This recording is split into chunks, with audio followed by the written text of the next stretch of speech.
कि साहब श्री के द्वारा हम लोगों को पता चला कि शिव जगत गुरु है और हम सभी ने शिव को गुरु माना।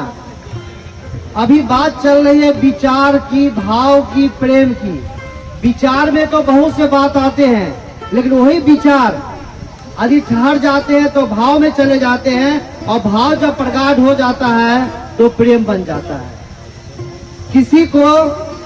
किसी के विचार में कोई बात आता है कि हाँ मैं अपने लड़का का या लड़की का शादी करता, और ये विचार ठहर जाता है तो वहाँ पर भाव बनता है, चलिए अच्छे व्यक्ति हैं, यहाँ पर हमें संबंध करना चाहिए।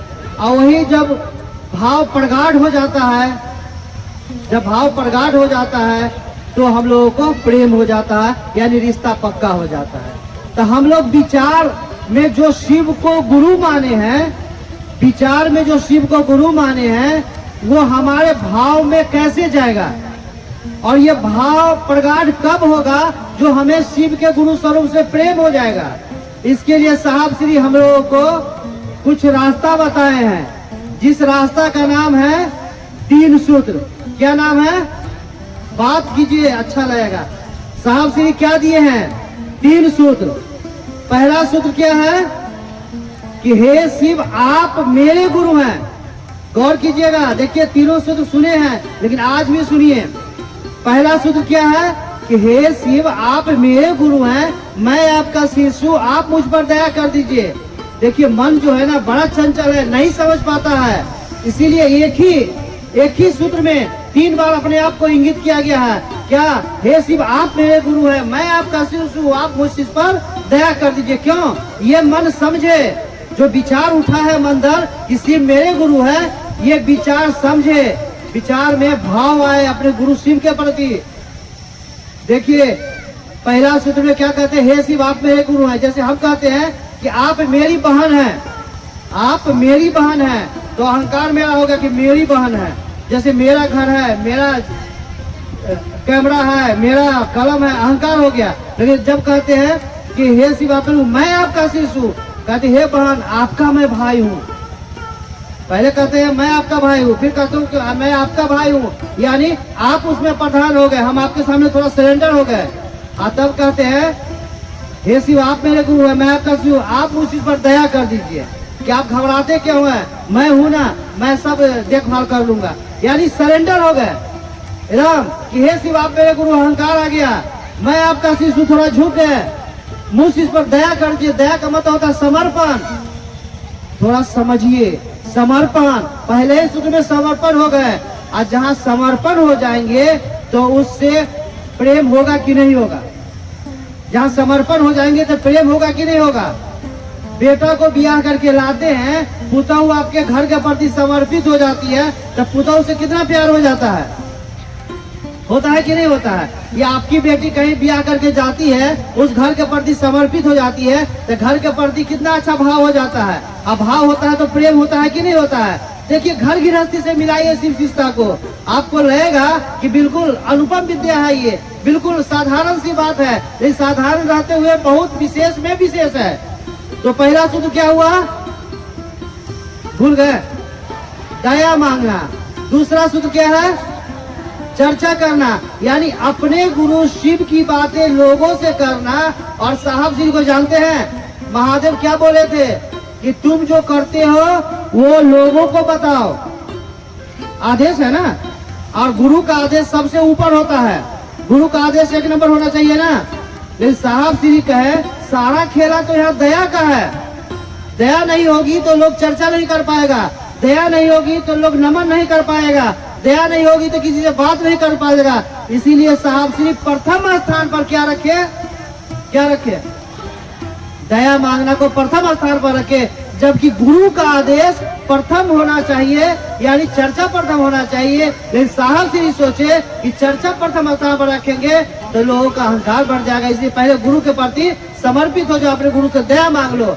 और साहब प्रथम स्थान पर दया को रखे, दूसरे स्थान पर चर्चा को रखे, और तीसरे स्थान पर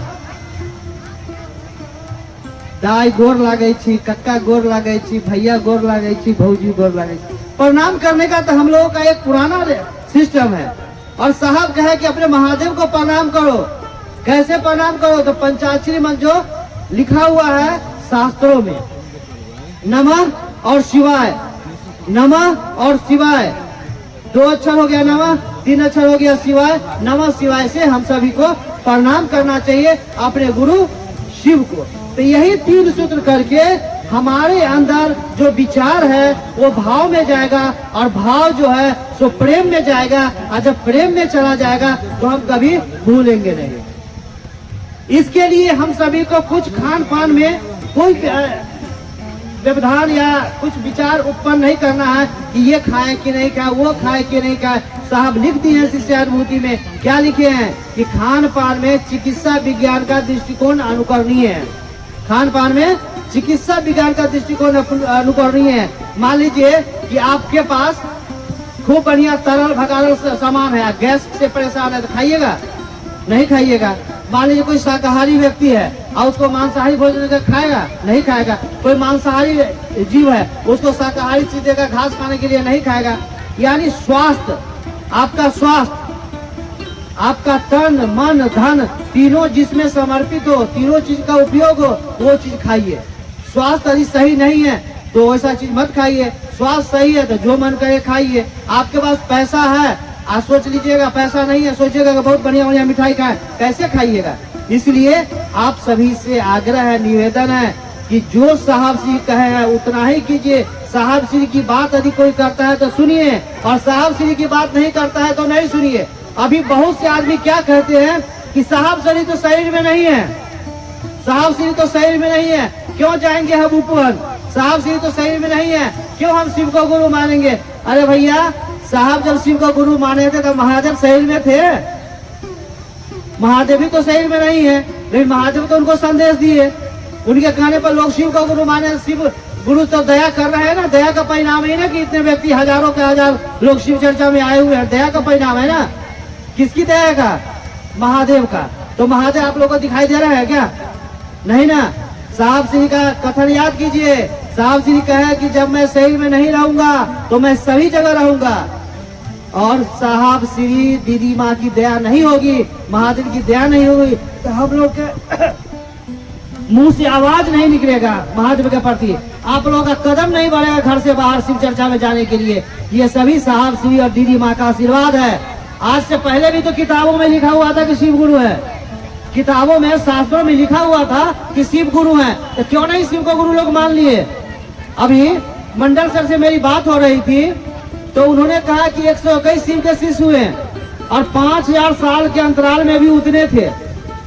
यदि किताब में लिखा हुआ है कि शिव गुरु हैं तो मान लेना चाहिए ना, हजार हजार लाख लाख व्यक्ति को, लेकिन नहीं माने। लेकिन साहब श्री उसी परमात्मा की इच्छा से इस संसार में लोगों के बीच शिव गुरु की बात कर रहे हैं। किसकी बात कर रहे हैं? किसकी बात करने आए हैं? महादेव की, महादेव गुरु की। तो साहब श्री महादेव की बात कर रहे हैं और महादेव की बात करके लोगों को शिव का शिष्य बना रहे हैं। और आज देखिए कितने शिव के शिष्य हैं? 1000, 1 लाख, 10 लाख, 1 करोड़, 2 करोड़, 5 करोड़, 7-8 करोड़ शिव के शिष्य अभी पूरे भारत नेपाल में हैं और अधिकांशतः क्रियान्वित है। यानी लोगों को शिव गुरु की बात बता रहे हैं। तो आप सभी से भी आग्रह करूंगा, निवेदन करूंगा कि आप सभी लोगों को शिव गुरु की बात बताइए। और महादेव बहुत दया करते हैं, लेकिन दया लेने के लिए क्या करना होगा? हमको विनम्रता दिखानी होगी। हमारे पास 10 गो रुपया है और चाय वाला दुकानदार के पास जाएंगे और उसको कहेंगे, ए छोरा चाय ला 10 रुपया दे छियो, वो क्या करेगा?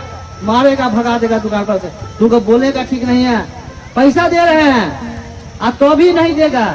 लेकिन महादेव गुरु हैं और शिव साहब बोले कि महादेव गुरु के पास जाइए, तो महादेव के पास हम एकदम करुणा भाव से, एकदम साष्टांग भाव से उनको अपना गुरु बनाने की, उनके पास समर्पित भाव से जाएंगे और कहेंगे कि शिव को गुरु बना, महादेव मैं आपको अपना गुरु मानता हूँ, आप हमको अपना शिष्य बना लीजिए, तो वो बना लेंगे।